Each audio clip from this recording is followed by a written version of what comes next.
Okay, so here we are, we're underneath the car. Again, this is a 2012 Corvette Grand Sport with a LS3 dry sump motor. And here's your two oil lines going to the oil pan. Now in this motor you have two drain plugs, one here on the side close to the oil filter, and then you have one towards the front of the motor, which basically faces forward. Now very little oil comes out of this one. The majority of the oil will come out of here. So what I do is I take a 15mm socket and I loosen this counterclockwise, and when this stops draining, then I come over here to this one.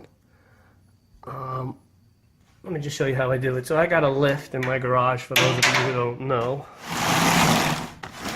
And it comes with these drip pans, so I just take an oil pan. I line it up, and I'll undo this one, let it drain out.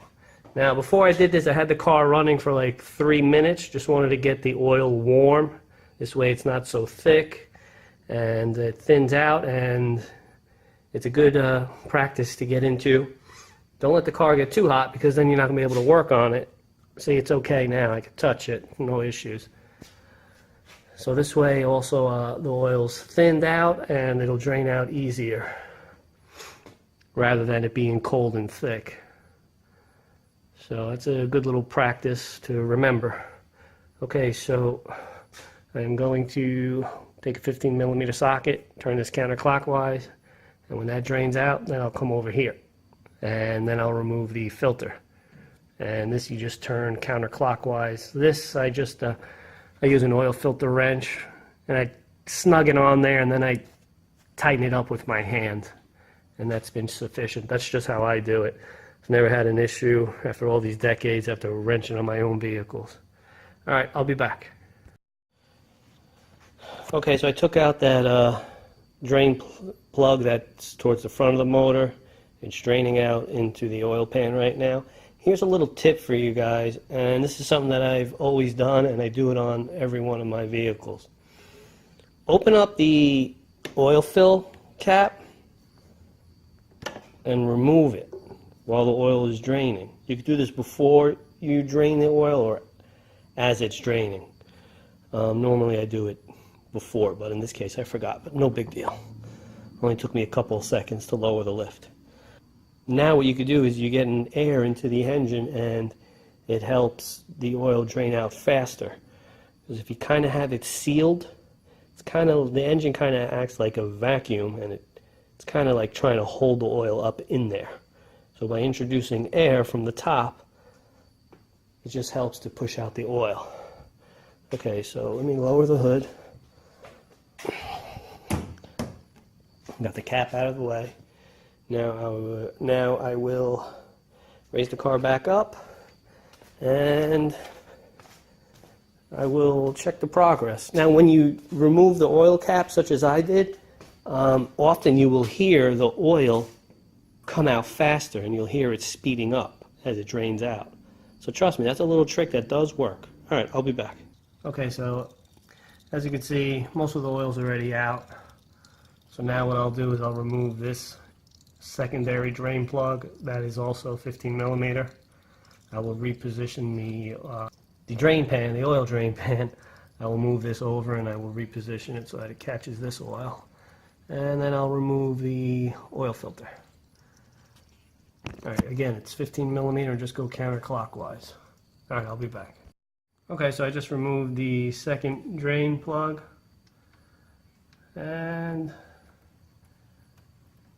I'll actually just let the car sit here for a while. Actually, I'll let it sit for 10-20 minutes. I try to get as much oil out as possible.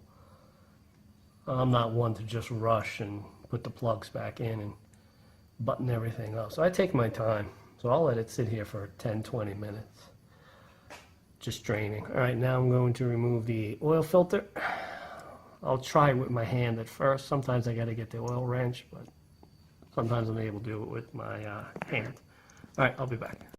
Alright, just want to show you guys two different tools you could utilize to remove your oil filter and to tighten it up. And when you're doing the oil filter, you never have to tighten it very tight. Just tighten it up as much as you can with your hands, and then usually just give it like a quarter of a turn with a tool like this. This is your traditional old school oil filter wrench. You just basically put this around, and as you turn it, you'll see it's tightening this way. So you would put it up like this around the filter, and as you turn it this way, you would tighten it, and to remove it, you would just flip it around and go the opposite way. But I like to use this little tool. This is cheap.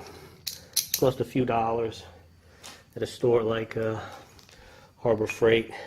Basically just put an extension, put a ratchet here, and you put this around the filter, and you just loosen it up like this. Now you can't tighten with this, but you can remove the filter. But I like to use this to remove it. It's real easy. So as you see, as you turn it to remove it this way, these arms tighten up and compress, and it comes right out. But I think this is probably the best tool to remove a filter. To install it, use one of those, and you can also use those to remove it. But to remove it, this is a great little tool to have. Alright, so let me get to it and I'll be back. I just want to show you guys how this tool works. So since I got the oil pan there, I don't have too much room for an extension. So trying to do this with one hand is a little difficult. Okay, there you go. So you see, now I'm going counterclockwise, and it grabs the filter. And there you go. See that? There you go. It's loose. So it's pretty easy. Alright, I'll be back. Okay, so if you see up there, I removed the oil filter. And one thing you gotta always do, because it happens quite often, it doesn't happen on this car, but it happens on my Jeep Grand Cherokees. The rubber oil filter gasket or seal will remain stuck up here on the engine block. So always check that out.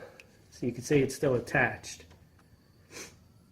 Sometimes, if you don't check and you leave the seal there and then you put your new oil filter on, it'll never seal properly and oil will shoot out.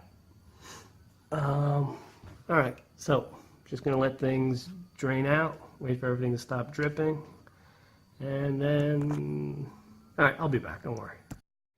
Okay, so I'm going to unwrap the Kanan oil filter.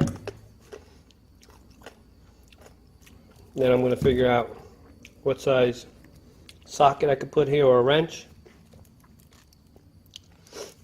And then, this is important, and you have to do this.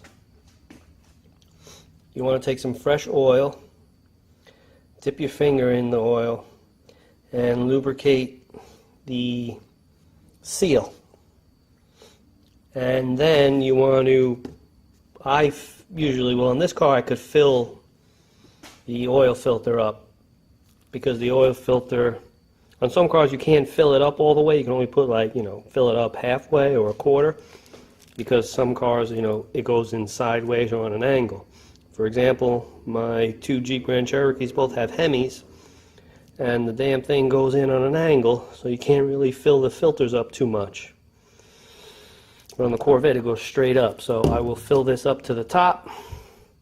I will lubricate the seal, and then I will tighten it by hand, and then I'll just use my hands to get it on there tight.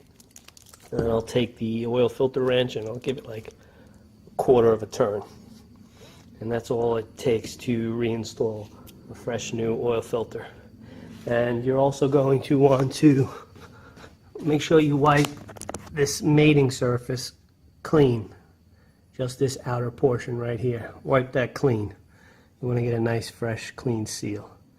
Alright, so let me get to that, and I will be back. Okay, so I got the K&N oil filter on there. I lubricated the rubber seal. I cleaned the mating surface on the block, and I filled the filter up with some fresh new motor oil.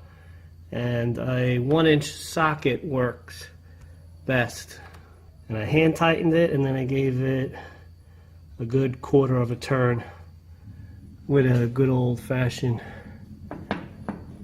ratchet and 1-inch socket. Alright, so just going to wait a little longer. When I stop seeing the steady flow, the steady drips slow down, then I'll insert both drain plugs and then I'll fill the motor. Alright, so I'll be back. Okay, so I got both drain plugs back in. Again, they're 15 millimeter. I'm not going to share the torque specs because you all are probably working on a different LS motor other than what I am. And it's a good idea to not just, jump on the internet and check one source and that's it. I always check at least 2 sources when I'm searching for torque specs. But so they're both torqued up properly. Now we just have to lower the car and fill it with oil. Alright, I'll be back. Okay, so I got the car back down on the ground. Get yourself a good quality funnel. This one's got a large opening. This way it's easier to pour and the flow of your oil has some room to maneuver. If you have a small one, it's going to spill all over. And here's a tip. As you're pouring the oil in, don't aim the oil straight down the hole and don't pour it really fast. Let the stream of oil hit the back and run down and pour it in slow. Because it happens on every car, and sometimes I get in a rush, and it's happened on this car where I'm pouring it too fast and it builds up and then it spills out, and to clean up oil in here is nearly impossible. Alright, I'll be back. Okay, so I just poured in the 2 jugs of 5W30 Mobil 1 synthetic, and I filled it up. It's supposed to have 10.5 quarts, but I keep it at 10 because if I go with that extra half a quart, I was getting that blow-by originally. So when I put 10 quarts, I don't have any issues with the blow-by. Alright, let me just show you guys one more trick, and then that should wrap this up. Okay, most people just take a funnel and they throw it on a shelf and they leave it there. And then when they need it, they go and they take it back. What I do is take 2 plastic garbage bags, 2 plastic grocery bags. Throw some rags in there, clean rags. And then you insert your funnel there. And then take another clean rag and I jam it into the opening there. And then I just wrap it up. And I tie it up. And then every time I go to use it, it's clean as can be. There's no lint, there's no sand, no leaves. Where if you leave it out here, it's going to collect leaves and bugs and sand and whatever else. But by doing this, you'll never have a dirty funnel, and you'll never have to spend time cleaning it.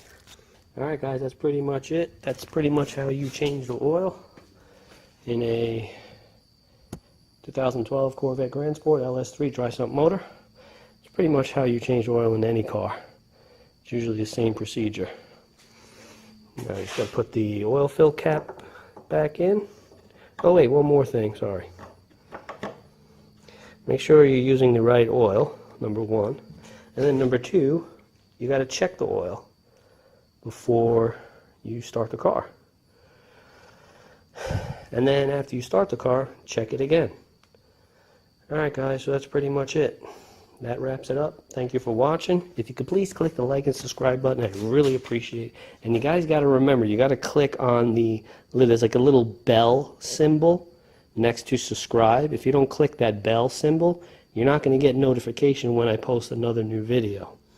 So if you want to continue to watch these fantastic videos, make sure you click that bell symbol. Alright guys, that's it. Thank you for watching.